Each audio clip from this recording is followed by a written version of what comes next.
Penn State just hired a former West Virginia assistant, but could they have their sights set on another one, a more coveted one?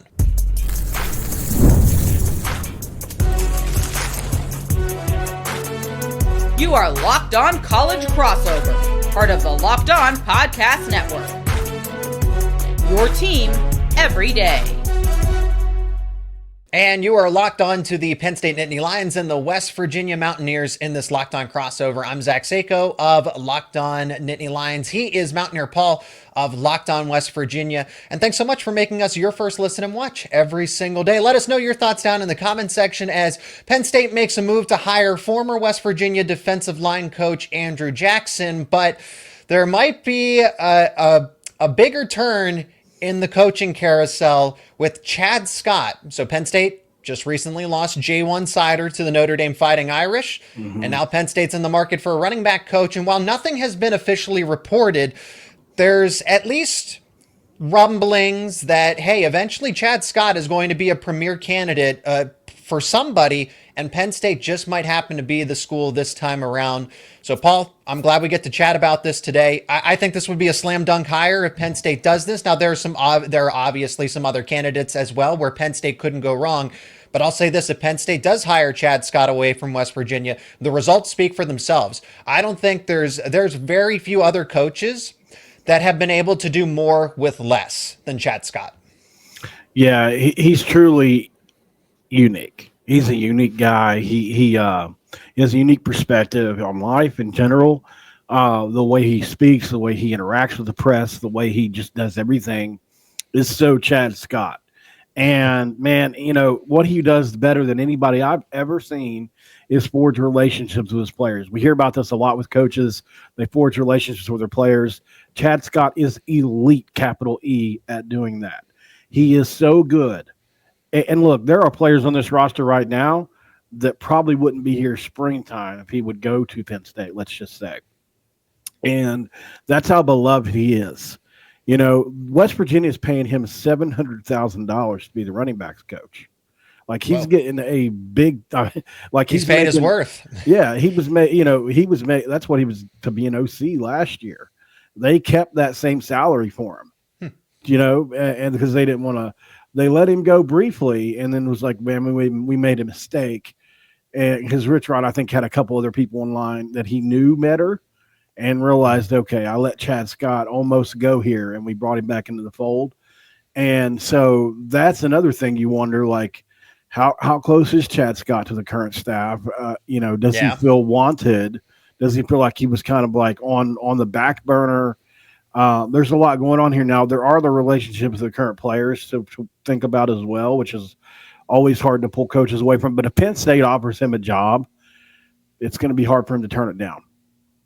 Oh, man. So what do you think is the likelihood if they do offer him? Because just for some Penn State fans are going to be familiar with the short list of candidates that this one isn't. I'm surprised that this isn't on typically on the reported short list, because Penn State has been immediately linked to Stan Drayton, which makes sense. He's the former Temple head coach, a running backs coach up at Boston College, and Savon Huggins, who, of course, is coaching with Bill O'Brien there. So that's not really the connection per se, but it'd be interesting if Penn State goes head to head with Bill O'Brien to try to pull a coach away from his staff. And then there's Demir Shaw over at Rutgers. So West Virginia kind of falls into this category of Mid-Atlantic, right, Northeast area. Penn State really wants to push more into the Philadelphia, New Jersey area. So that's why Stan Drayton makes a lot of sense, because of his connections from his time at Temple and just being a born and raised Pennsylvania person.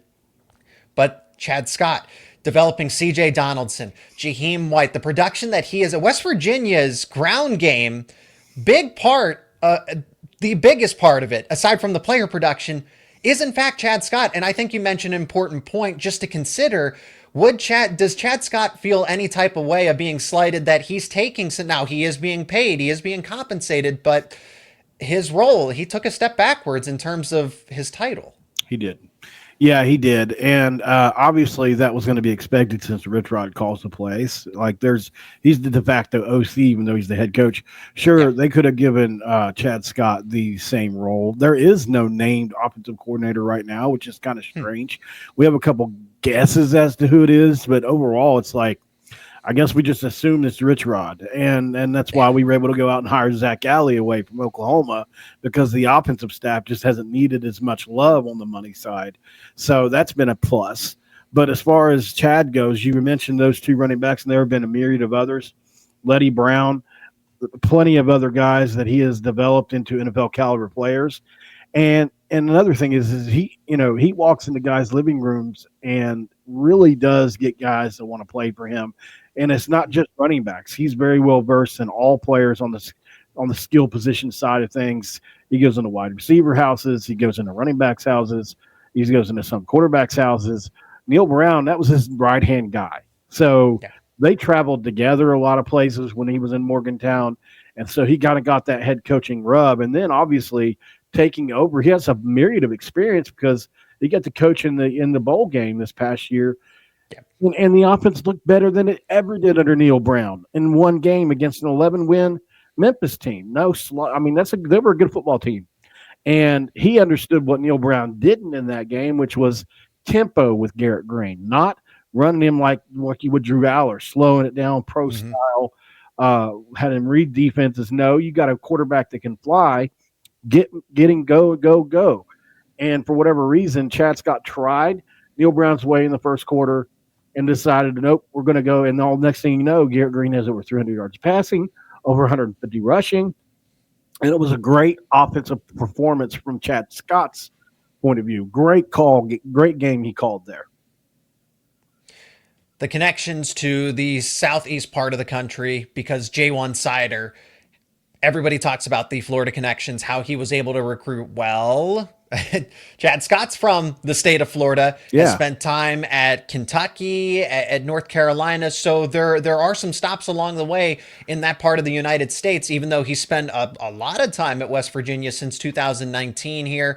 And I think that co-offensive coordinator role does go a long way just to be a collaborative part of Penn Mm-hmm. State's game plan. It's not going to just be about coaching running backs if he does end up taking the job. So if he is offered, like you said, it's going to be difficult for Chad Scott to turn it down. What's kind of the concern level from West Virginia's perspective? Massive concern. It would be a huge loss. It would be an enormous, just unthinkable kind of loss to me, anyways, from a culture standpoint. Because although we lost what I would consider the majority of the good players, there's still Jaheim White, who has openly said, if Chad Scott didn't come back, I probably wouldn't be here. The only thing that gives me any solace is that I doubt Jaheim White would want to go compete with the two hosses you guys have in your backfield when he's the guy at West Virginia. But that That is doesn't true mean he because they wouldn't want to go lost somewhere C.J. else. Donaldson to Ohio Correct. State. Right. But that doesn't mean he wouldn't go be the guy somewhere else. It probably wouldn't make sense as far as from a Jaheim standpoint. But there are other players like Rodney Gallagher who have a great relationship with Chad Scott and is coming into his own a little bit more year after year.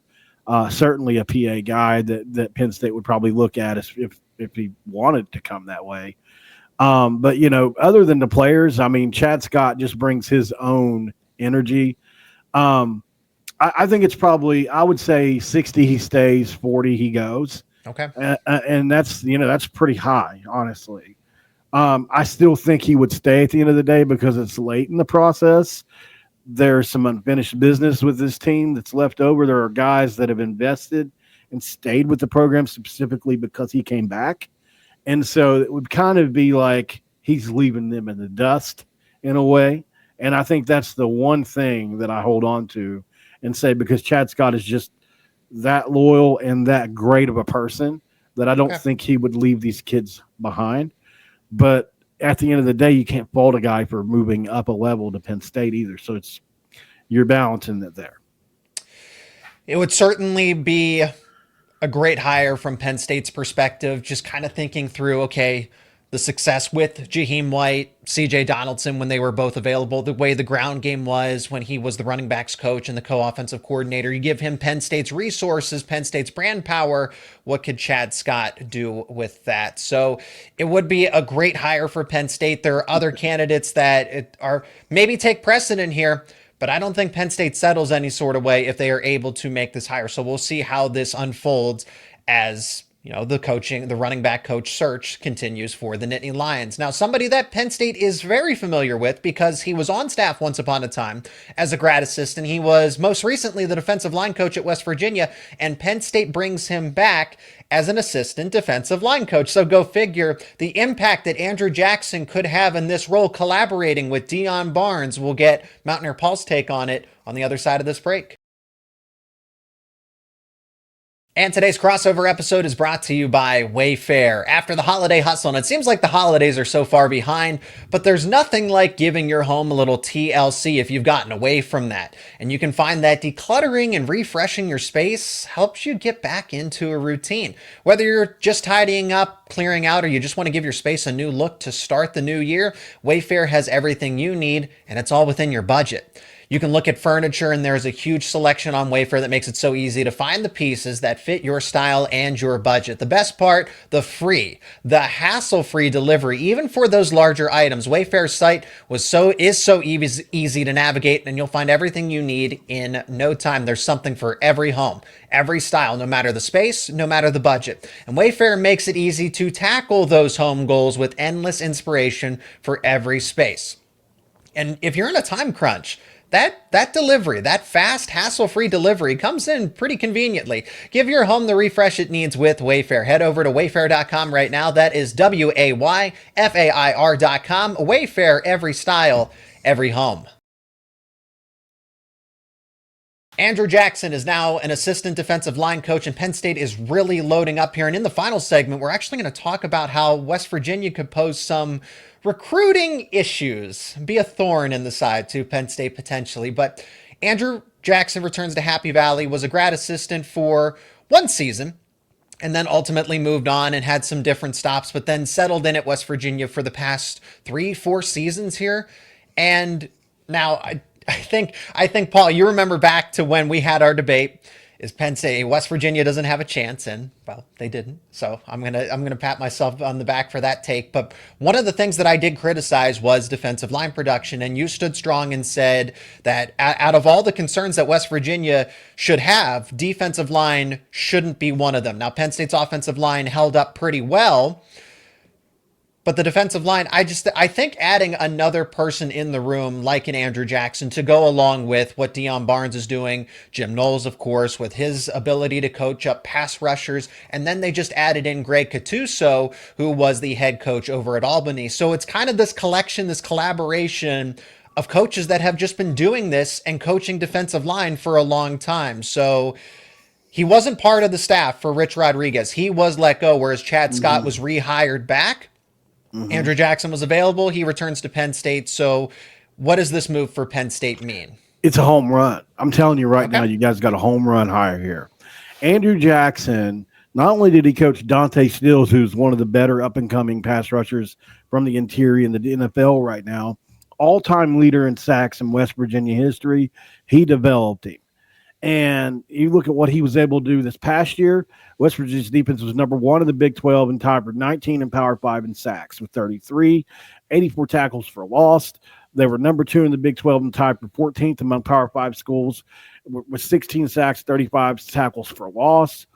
Really great numbers, man. And that goes back a couple of years.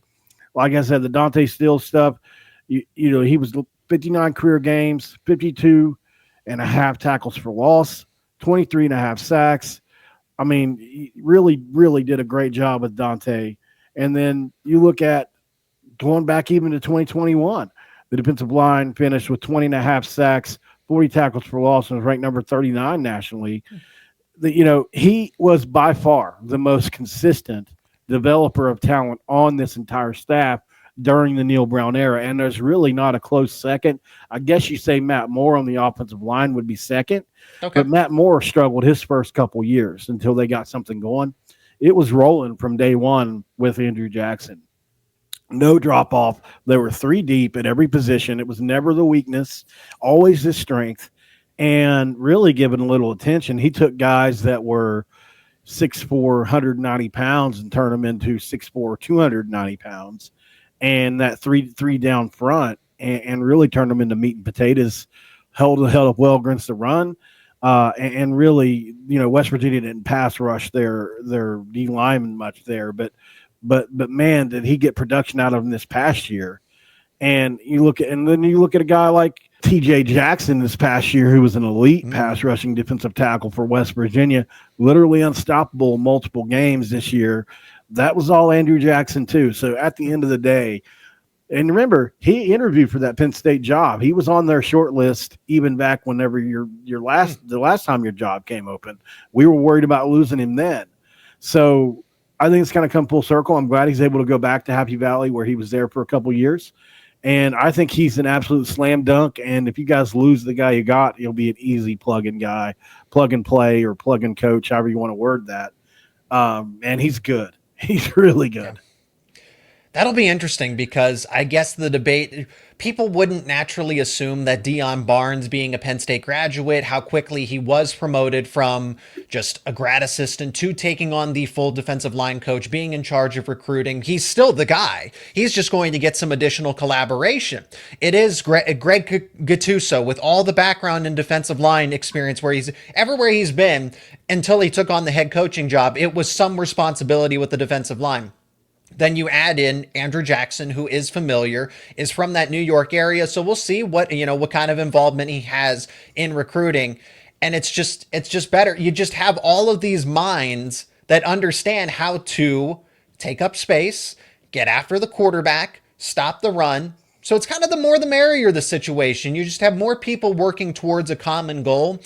I can't say, I don't know that there is concern for Deion Barnes leaving, but I guess this is somewhat of maybe by proxy an insurance policy. If Deion Barnes is a coveted candidate to be a defensive coordinator sooner rather than later, and if someone like Jim Knowles is going to stick around for 3, 4, 5 seasons, then maybe you make that in-house promotion and then you're not scrambling. We opened up the first segment talking about how Penn State has to go outside to get a potential running backs replacement because Jaywan Sider ends up going to Notre Dame.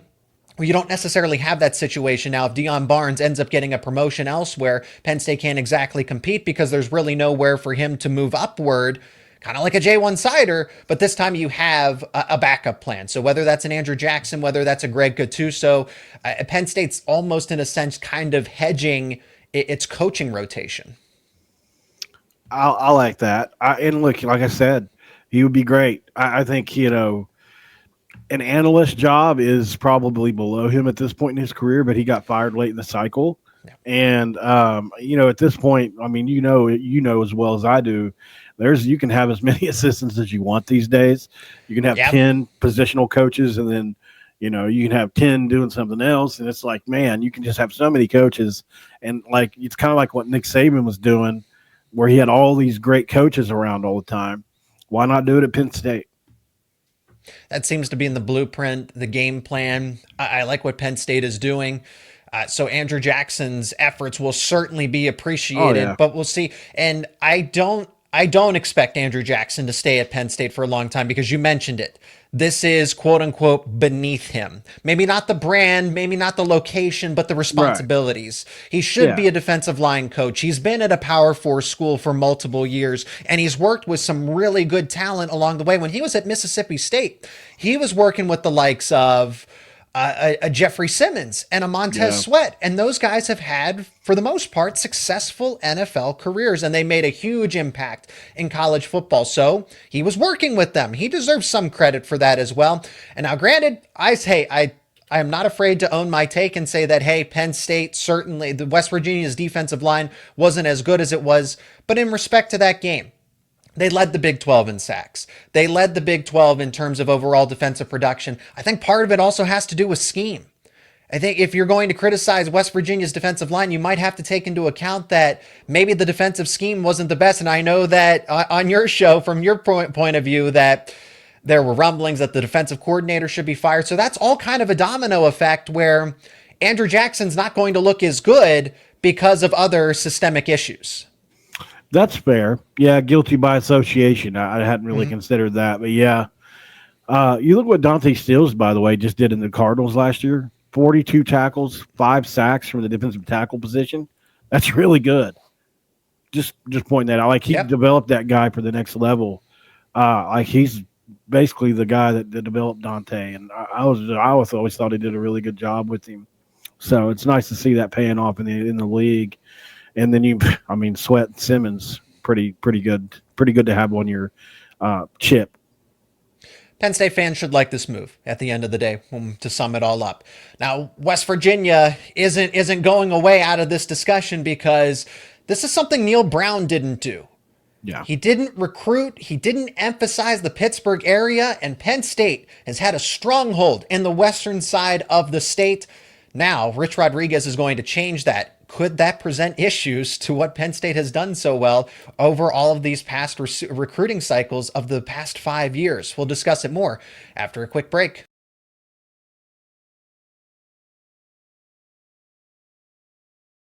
Paul, we'll finish up with some recruiting and how West Virginia's new initiative just to get a stronger presence in the Pittsburgh area.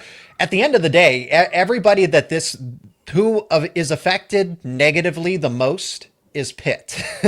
Pitt already struggles with competing against Penn State in its own home territory. And now you have West Virginia, which is not obviously, you're right, Pitt and West Virginia. It's why the rivalry is the way it is.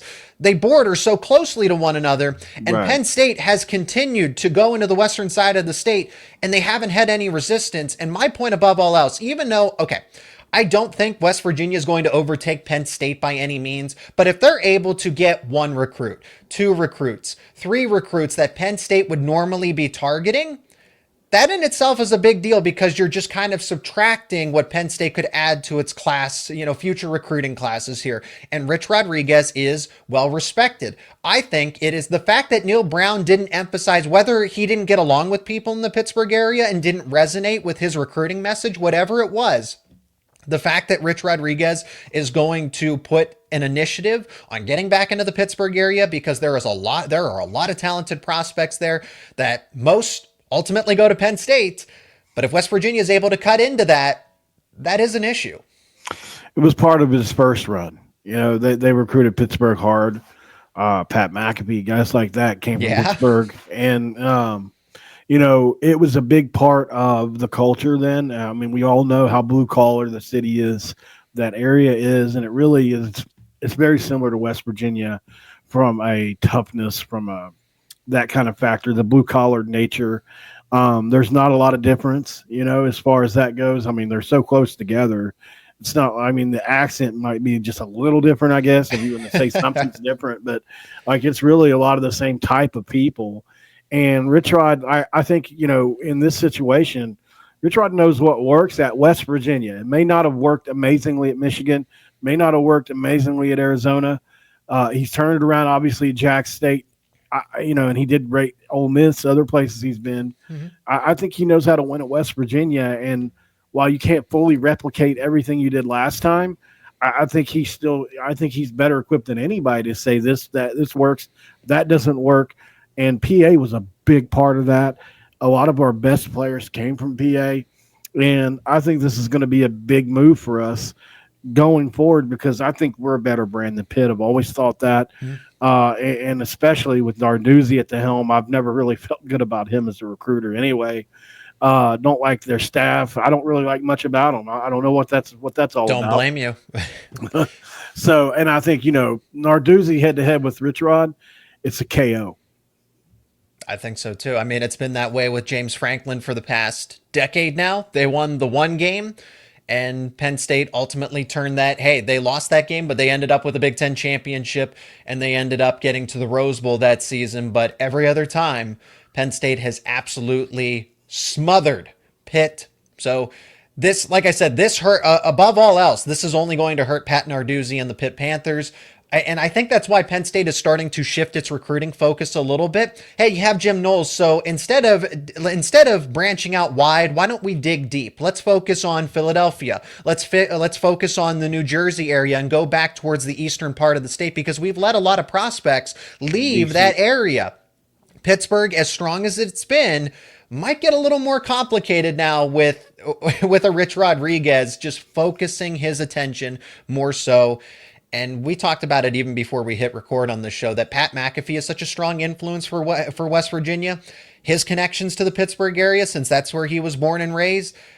Mountaineers aren't playing around, so it's all strategy. Think of these long strategy games where Penn State is now going to not necessarily give up control of the area, but understand that, okay, maybe we need to shift our focus away because now West Virginia got stronger in this area. Well, let me ask you this. Okay, you're a Pittsburgh area kid, and I come to you as a coach and say, hey, look, not only are you going to come to West Virginia, but stay close to home. Yeah. You're going to be representing Pat McAfee. He's going to sponsor you for NIL. How many kids in that area worship Pat McAfee? He's always talking about yins and yinzer and, all these different things you hear in that area. I think he is a very well thought of person in that area. Not for everybody, but in the young crowd, he's definitely very well thought of. And I think definitely a big influence, and he's very proudly shows those yinzer roots. So it's going to matter. And I promise you, because Pat McAfee has staked his name on this Rich Rodriguez hire to the point to where he's sold completely out to make sure it's going to work. Yeah, West Virginia certainly playing to its strengths. Rich Rodriguez has done this once. Like you said, he knows what works. And now everybody kind of has to adapt. And like I said, the biggest loser in all of this, Pat Narduzzi and the Pitt Panthers. That'll do it for this Locked On crossover between Locked On Nittany Lions and Locked On West Virginia. Go give both of the shows a follow. Subscribe to the YouTube channel wherever you get your podcast. Be a part of the conversation down below in the comment section. Let us know your thoughts about the coaching carousel that continues to move as coaches continue to change destinations, and if West Virginia will lose Chad Scott, Andrew Jackson moving back to Penn State, and the recruiting dilemma there with Rich Rodriguez focusing on the Pittsburgh area. Paul, thanks so much for the time. I'm glad we got to connect again, since Penn State and West Virginia are kind of connected here outside of an actual football game. So thank you. Yeah, we look for reasons to get together at this point.